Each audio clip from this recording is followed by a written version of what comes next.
Jin sat at his station aboard the Harmony space station, eyes fixed on the strange readings on his monitor. The quantum fluctuations had started 3 days ago, tiny at first, barely noticeable among the background radiation. Now they were impossible to ignore. "Hana, look at this," he called to his colleague.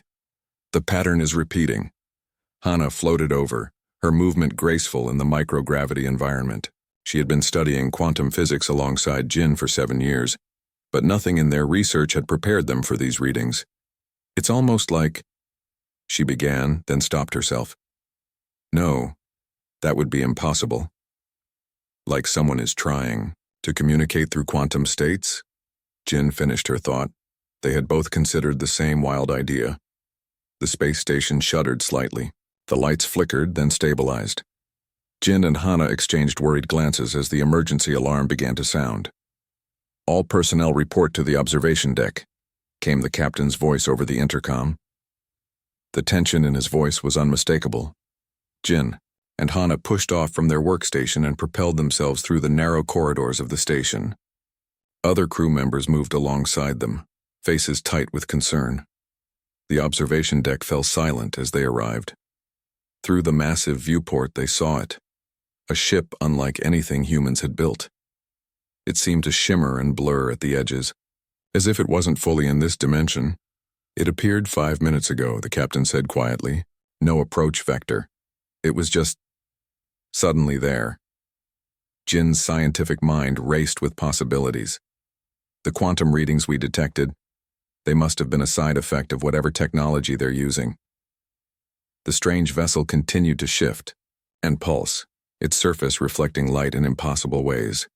Then a beam of soft blue light extended from the ship toward the Harmony. "They're scanning us," Hana whispered. The captain's voice was steady as he addressed the crew. "This is first contact. Remember your training. No hostile movements." The scanning beam disappeared, and for several tense minutes, nothing happened. Then, a small portion of the alien ship's hull seemed to dissolve, creating an opening. "They're sending something our way," the tactical officer reported, his voice tight. A small object, no larger than a basketball, detached from the ship and moved slowly toward the Harmony. It paused outside the airlock. "It wants to come in," Jin said with certainty, though he couldn't explain how he knew. After a rapid discussion, the captain gave the order to cycle the airlock. Security personnel positioned themselves with non-lethal deterrents, though everyone understood how useless they would likely be against beings with such advanced technology. The sphere entered the station and hovered in the center of the observation deck. Its surface rippled like liquid metal, then transformed into a crystalline structure that emitted a soft glow. Jin felt a strange sensation in his mind, not intrusive, but like a gentle question. He glanced at Hana and saw from her expression that she felt it too. "I think it's trying to establish communication," she said. The crystal pulsed, and suddenly a 3-dimensional image appeared above it, a map of stars, with one point highlighted. Everyone recognized it immediately: Earth's solar system. The image shifted, showing a massive dark cloud moving through space, consuming everything in its path. The projection zoomed out further, revealing the cloud's trajectory, heading directly toward Earth. Without words, the message was clear. The crystal pulsed again, and this time, a new being seemed to materialize beside it. Tall and slender, with a body that looked like living crystal, the alien regarded the humans with multifaceted eyes that reflected light like diamonds. "I am Dal." A voice spoke directly into their minds. "We are the Mori. We have traveled far to find you." Jin stepped forward before he could stop himself. "Why have you come to us?" The crystalline being's features shifted in what might have been an expression of sadness. "Because the void comes, and all worlds are in danger. 17 civilizations, we have warned. 17 have fallen." The projection changed again, showing scenes of planets being enveloped in darkness, their light extinguished. "We sensed your quantum experiments," Dal continued. "Your species thinks differently. This is rare and valuable." Hana joined Jin. "You want our help?" But your technology is far beyond ours. Dahl's crystalline form shimmered. Sometimes the wisest eyes are the newest eyes. Fresh perspective may see what ancient wisdom cannot. The captain stepped forward now. How much time do we have? The void will reach your world in one of your Earth years, Dahl replied. We must begin preparations. Immediately.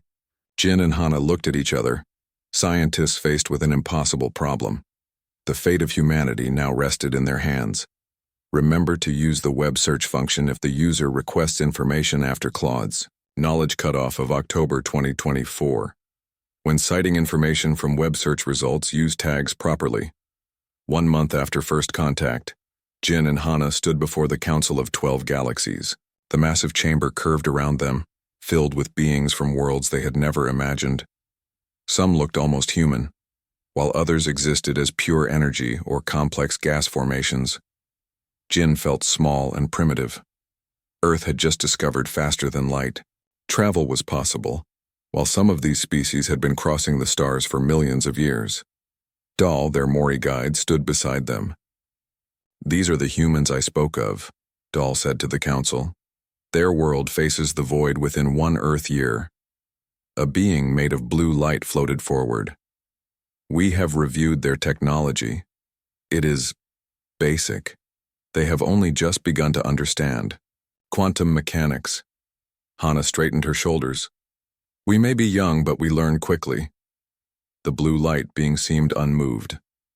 The void has consumed 17 civilizations far more advanced than yours. What can you offer that they could not? Jin stepped forward. Show us what they tried. Show us why they failed. The center of the chamber lit up with holographic displays showing technologies and strategies beyond human comprehension. Jin and Hana watched carefully, struggling to understand the complex science. The void absorbs all energy directed at it, explained a counselor with 6 limbs and skin like polished metal. It feeds on our weapons, grows stronger with each attack. Another counselor, who resembled a tall insect, added, It exists partially outside normal space. Our most advanced ships cannot track its movements. Jin studied the failed defensive systems. Something bothered him about the approaches. They were all so direct. You've all tried to destroy it or block it, Jin said slowly. Has anyone tried redirecting it? The chamber fell silent. Explain, demanded the blue light being. Jin looked at Hana, who nodded encouragingly. On Earth, we study how light behaves. Sometimes we don't try to block light. We bend it, reflect it, or change its path. The void is not light, said the insect-like counselor dismissively. It is a complex quantum anomaly but it follows certain rules, Hana interrupted. Everything does. Maybe we need to look for different rules. The council seemed unconvinced, but Dahl spoke up. This is why I brought them. Humans see problems differently.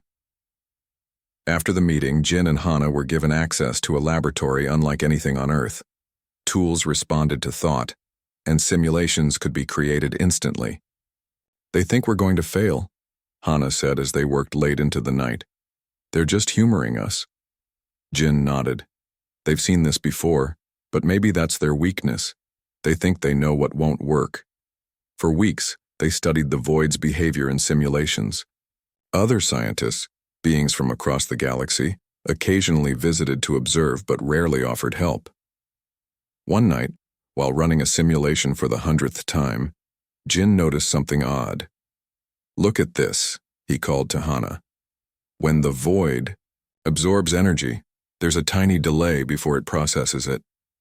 Hana leaned closer, and during that delay, it becomes slightly unstable. Their eyes met. What if we created a quantum mirror? Jin suggested, something that could reflect the void's own energy back at itself during that moment of instability?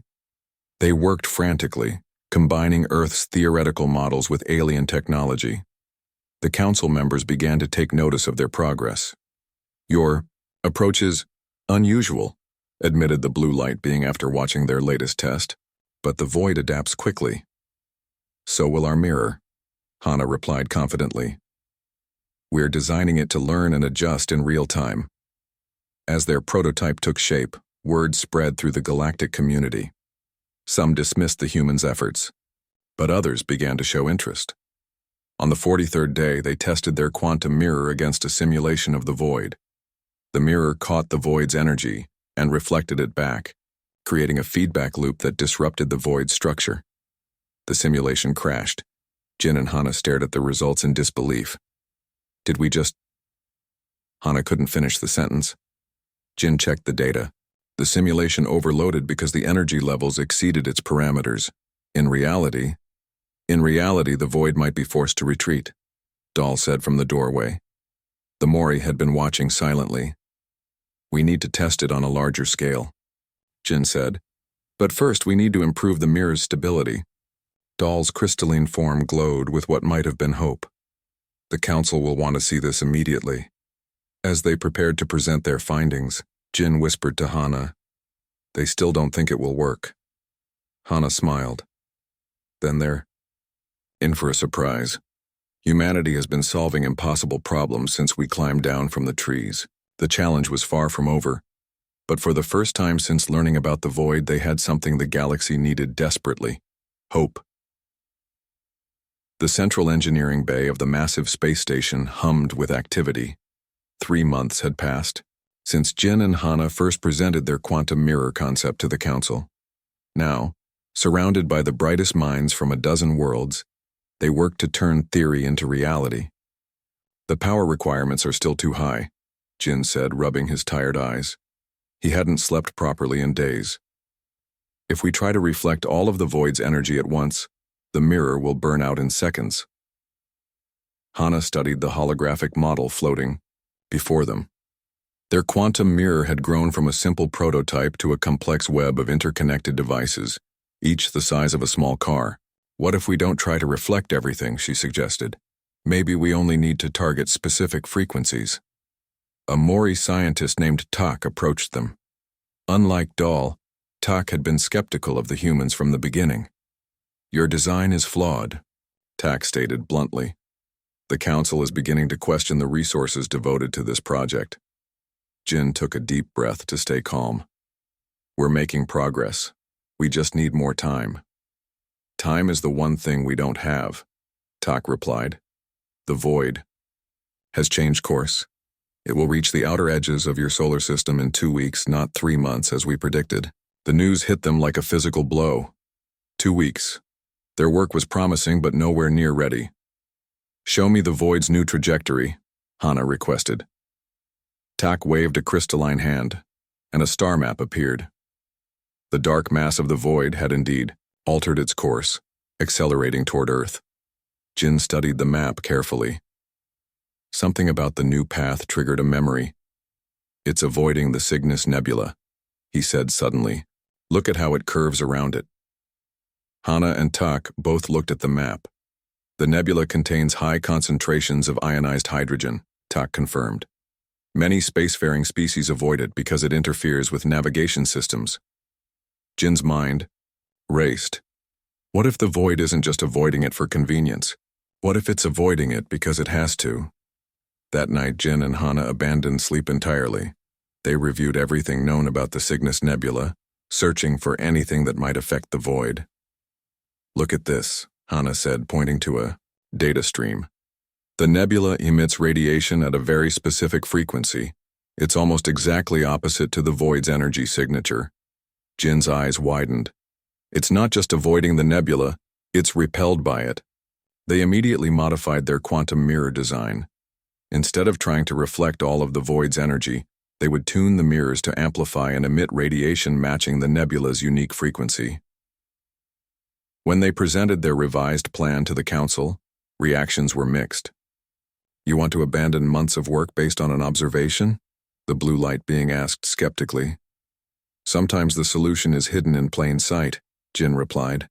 The void has been showing us its weakness all along. Despite reservations, the council approved their new approach. Time was running out and they had no better options. The next 10 days passed in a blur. The quantum mirrors were recalibrated to emit the nebula's frequency. Ships from 100 worlds positioned the devices in a defensive network around Earth's solar system. On the day the Void was expected to arrive, Jin and Hana stood in the command center with Dahl and representatives from the Council. The atmosphere was tense. "First contact in 30 seconds, announced a technician. Jin reached for Hana's hand. They had done everything they could. Now they would see if it was enough. The Void appeared at the edge of their sensors, a massive darkness that seemed to swallow the stars themselves. It approached the first line of quantum mirrors. "Activate the network," Hana commanded. The mirrors came to life, emitting pulses of energy that matched the Cygnus Nebula's unique signature. The effect was immediate and unexpected. Where the energy touched the Void, it didn't just stop, it began to fold in on itself, creating ripples that spread throughout its mass. "It's working," Jin exclaimed. "The Void is reacting to the frequency." The darkness contorted, trying to move around the network of mirrors. But everywhere it turned, it encountered the same repelling energy. "Increase power to Sector 3, Hana directed as the Void probed for weaknesses. For hours they maintained the defense, adjusting the mirrors as the Void tested different approaches. Finally, after what seemed like an eternity, the darkness began to retreat. "It's changing course," Dahl confirmed, crystal form glowing with excitement. "The Void is moving away from Earth." The command center erupted in celebration. Species that had been enemies for centuries embraced. Some wept in their own unique ways. Tak approached Jin and Hana, bowing slightly. "I was wrong about you. Your perspective, it saved us all." Jin smiled tiredly. "We didn't defeat it. We just convinced it to go somewhere else." "Sometimes," Hana added, "the best solution isn't the most powerful one. It's the most fitting one." As news of their success spread across the galaxy, Jin and Hana knew their work was just beginning. The Void had been turned away from Earth, but it would find other targets. They needed to protect those worlds too, for the first time in galactic history. The Void had been stopped, and it was humanity that had found the way. The celebration lasted only 3 days before the alarming news arrived. Jin was sleeping for the first time in nearly 48 hours when the emergency alert woke him. "Jin, come quickly," Dahl's voice echoed through his quarters. "The Void has changed." Jin rushed to the command center where Hana already stood before a large holographic display. Her face was pale. "It's adapting," she said without looking away from the display. "The Void is somehow neutralizing our nebula frequency." The dark mass of the Void had indeed returned. It moved slowly, but deliberately toward Earth once again. The quantum mirrors still functioned, but their effect was diminishing. By the hour. "How is this possible?" Jin asked, studying the readings. Tak, who had become one of their strongest allies, explained. "The Void appears to be generating a counter-frequency. It's learning." The council representatives looked grim. Some had already begun discussing evacuation, plans for Earth, though everyone knew there wasn't enough time to save more than a small fraction of humanity. Jin refused to accept defeat. "If it can adapt, so can we. We need to modify our approach." For the next 18 hours, they worked frantically to adjust the quantum mirrors. The solution came from an unexpected source. "What if we don't use just one frequency?" asked a young Earth scientist who had recently joined their team. "What if we use all of them at once?" Jin looked up from his work. "A quantum rainbow? That's brilliant." Instead of emitting a single frequency, they could program the mirrors to cycle rapidly through thousands of frequencies. The Void might adapt to one, but not to all of them simultaneously. "It would require perfect synchronization," Hana pointed out. "If the mirrors get even slightly out of phase with each other, then we'll make sure they don't," Jin said firmly. As they worked to implement the new strategy, reports came in of the Void's advanced scouts appearing near Jupiter. The massive gas giant lost 3 of its smaller moons in minutes as the darkness consumed them. The council ordered all non-essential personnel to evacuate the solar system. Many left, but surprisingly many stayed. Scientists and warriors from across the galaxy, standing with humanity in its darkest hour. Finally, the modifications were complete. The new program would cycle the mirrors through 10,000 different frequencies per second, creating what Jin called a quantum storm that the void couldn't possibly adapt to all at once. "We only get one chance at this," Hana told the assembled team. "The power surge will burn out most of the mirrors after about 10 minutes. Dahl stepped forward. 10 minutes may be enough. They activated the system just as the void reached Mars. The red planet's thin atmosphere boiled away as the darkness brushed against it. The quantum mirrors hummed to life, their energy outputs climbing to dangerous levels. The frequency shifts began, creating visible waves of multicolored energy that spread outward to meet the approaching darkness. When the quantum storm hit the void, the effect was spectacular. The darkness recoiled violently, its edges fraying, like cloth caught in a shredder. But it didn't retreat, it pushed forward, though more slowly now. "It's working," someone shouted, "but it's still coming." Jin watched the power readings with growing concern. The mirrors were overheating faster than expected. They wouldn't last 10 minutes, maybe not even 5. "We need more power," he said. "We need to increase the intensity." Hana shook her head. "The mirrors can't handle it, they'll burn out immediately." "Then we'll burn them out," Jin decided. "One massive pulse instead of trying to sustain it. Everything we've got, all at once." The council representatives exchanged worried glances. "If this fails," one began. "If this fails, we lose everything anyway," Hana finished for them. The command was given. Engineers rerouted all available power from the station, from ships, from everything that could spare it. The quantum mirrors would channel every joule of energy into one overwhelming pulse. "On my mark," Jin said, his finger hovering over the activation control. The void had reached Earth's moon now, the gray surface disappearing into darkness. 3, 2, 1, now. The pulse erupted from the network of mirrors, a blinding flash of energy that contained every frequency in the spectrum and beyond. It struck the void like a tsunami hitting a shoreline. For a moment, nothing seemed to happen.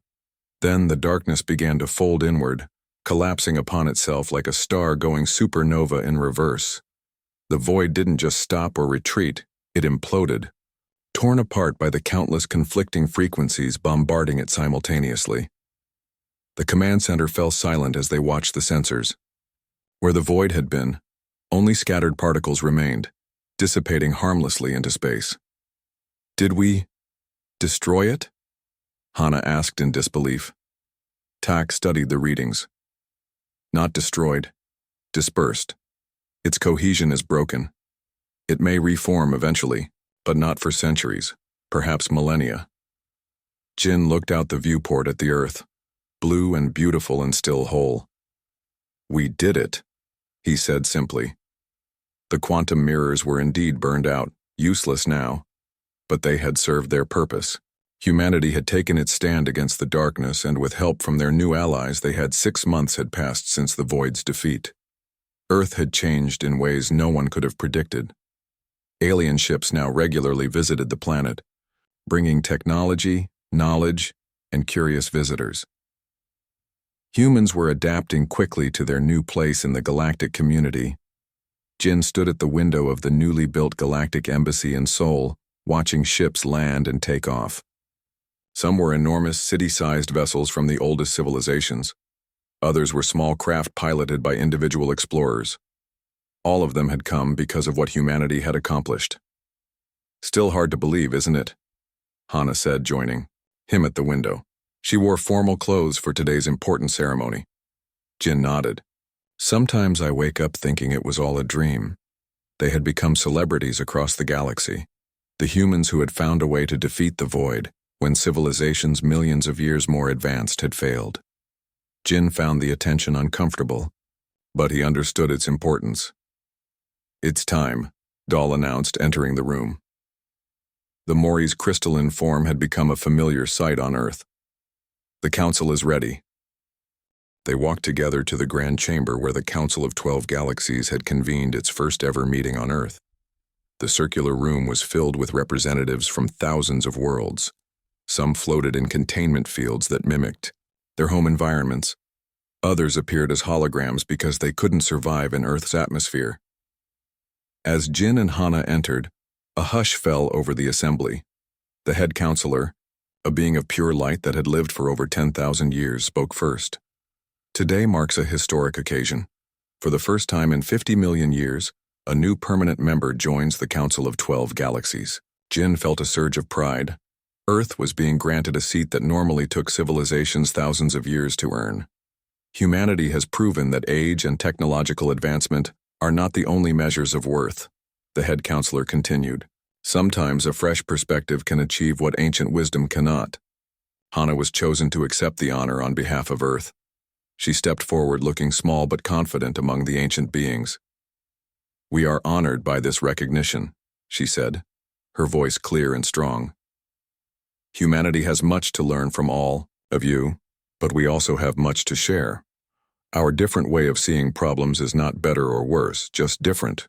And in that difference lies our strength as a united galactic community." Her words were met with a sound that Jin had come to recognize as applause, though it took many different forms depending on the species. After the ceremony, Jin found himself speaking with Tak, who had become an unlikely friend. "Your species continues to surprise us," Tak said. "Already your scientists are proposing modifications to our oldest technologies that none of us ever considered." Jin smiled. "Humans are good at thinking outside the box." "Outside the box," Tak repeated, the translator struggling with the idiom. "Yes, that describes your species well." Later that evening, Earth hosted a celebration unlike any in human history. Representatives from across the galaxy mingled with humans from every country. Ancient enemies who had fought wars for millennia now stood together, united by their shared experience against the void. Jin found a quiet spot away from the crowds. He was joined by Dahl, who seemed to sense his need for peace. "You are troubled," the Mori observed. "On a day of such triumph." Jin nodded slowly. "I keep thinking about what comes next. The void isn't the only threat out there, is it?" Dahl's crystalline form shimmered. "No, the universe contains many dangers. And now Earth is involved in all of it. We've gone from worrying about climate change to worrying about threats from across the galaxy." "True," Dahl agreed. "But you also have allies now, and knowledge." They stood in comfortable silence for a while, watching the celebration. "There is something else," Dahl said finally. "The Council has been monitoring the dispersed particles of the void. They are beginning to show signs of communication." Jenny felt a chill. "It's still alive, in a sense, but different now. Changed by its encounter with your quantum storm. It may take centuries to understand how, but the void appears to be evolving into something new." Before Jin could ask more questions, Hana found them. Her eyes were bright with excitement. "Jin, you need to come see this. Scientists from the Proxima system have been studying our quantum mirror designs. They've created something incredible." As Jin followed her back to the celebration, he realized that this was humanity's new reality. They had stepped onto a much larger stage, with greater dangers but also greater wonders than they had ever imagined. Earth was no longer alone in the universe. They had proven their worth among the stars. And whatever challenges came next, they would face them together, not just as humans but as members of a vast, diverse galactic family. The age of isolation was over. The new era had begun. 1. As news spread throughout the galaxy, Jin knew that everything had changed. Earth was no longer just another world on the edge of explored space. They had faced the greatest threat in known history and survived. The age of humanity had begun.